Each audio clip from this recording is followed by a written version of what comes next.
Laws govern everyday life. The legal system exists to provide justice to everyone. Attorneys are there to serve. If bankruptcy looms, if the police come knocking on your door, if your constitutional rights have been violated, or if you or a loved one have been injured through no fault of your own, we depend on them to defend our rights. Many are intimidated by the complexities of the law. Our mission is to help you navigate the legal system, to provide you with news you can use on Talking Law TV. Hello and welcome to Talking Law TV. I'm your host, Michael Short. On this episode, Christie Registered will talk to us about defensive driving. Doug Andrews will talk about personal injury and damages for pain and suffering. And our third segment is going to be a very special PSA from Australia. So you need to set your DVR and record this show. We'll be right back after this. Have a legal question for a Talking Law TV attorney?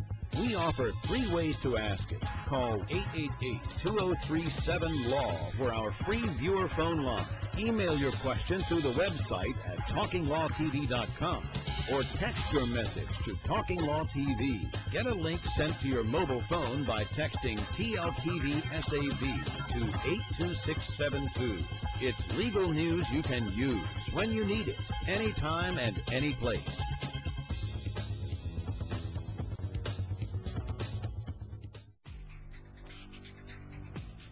And we're back with Talking Law TV and Christie Register. Hi, Christie. Hey, Michael. And you have a very serious topic. Defensive driving. About how many people a year are killed in auto accidents in our country? In the U.S., about 50,000 per year. That's a lot of people. That's like a good mid-sized city.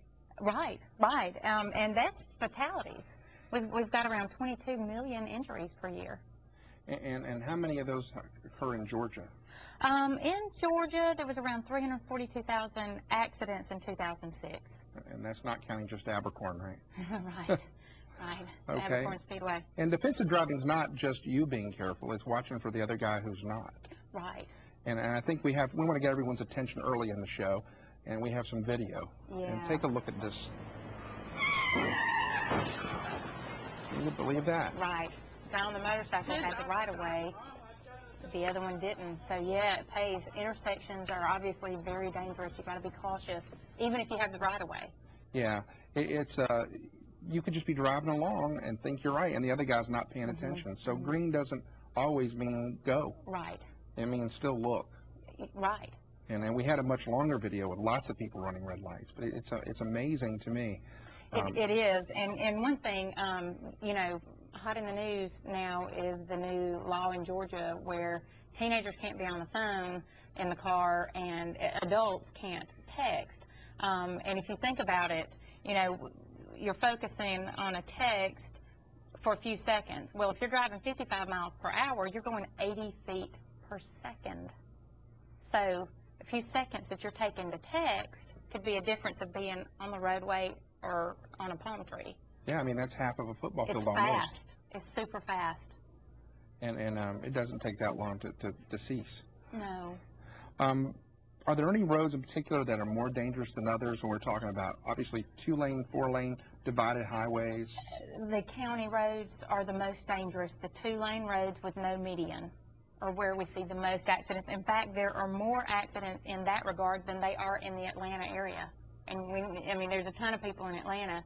The rural roads are the most dangerous. Yeah, because if you go to Atlanta, 285 is like you go from accident to accident to accident around. There are a lot of accidents in Atlanta, but there are more fatalities in the rural areas. And is it mostly not paying attention, farm equipment, just head on? Not paying attention, and obviously if you've got, you know, 2 lanes, one going in one direction, one coming opposite, no median, there's not much room for error.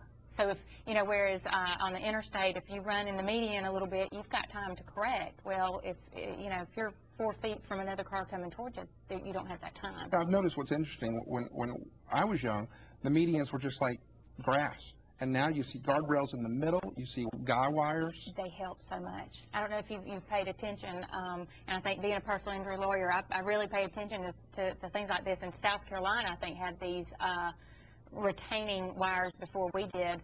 You look and you'll see a car and you can tell that it was a significant crash, but it didn't cross over into the other lane of traffic, and that's what's so important. At least keep them on their side of the road. Yeah, I've seen a really bad accident where the truck went through the median onto the other side. Yeah. And then another one where the wire caught the truck, And of course, it still did a great deal of damage, but it didn't kill anybody on the other side. Right. And 95 between Savannah and Ridgeland just seems to be like the death highway. It's a problem. You got a lot of people going at a fast rate of speed. Cell phones. Cell phones are going to keep us lawyers in business. For a long time. Yeah. And now that distractions. And then they seem to add more features with the GPS and the phone, so you're having to look at the phone. I know. I was thinking today, you know, I think it's not necessarily the cell phone, it's the smartphone, what you can do on it. And it's tempted for those of us, and myself including, I spend a lot of time on the road. I go to Statesboro several times a week, Hinesville, and you think, gosh, I've got all this time, I can just get this done. And, you know, you have to resist the temptation, because once that accident happens, of course, there's no going back.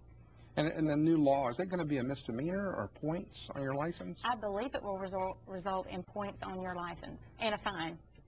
Which is there a number for that fine yet, like super speeder? Not that I'm aware of, and I don't know. I don't think it's going to be severe, but it will be enough. And as you know, the points on your license, once they accumulate, you really pay with the insurance premiums. Yeah, you think the state would almost be in commission with the insurance companies, because it really does affect the rate that you pay. It does, but there's also that deterrence effect. Just don't do it. If you don't want the points on your license, don't do it. You know, if you don't want to get a speeding ticket, don't speed. And you talked a moment ago about the country roads. Are there other places like curves or dirt roads or something that's even worse? Curves account for half of the fatalities.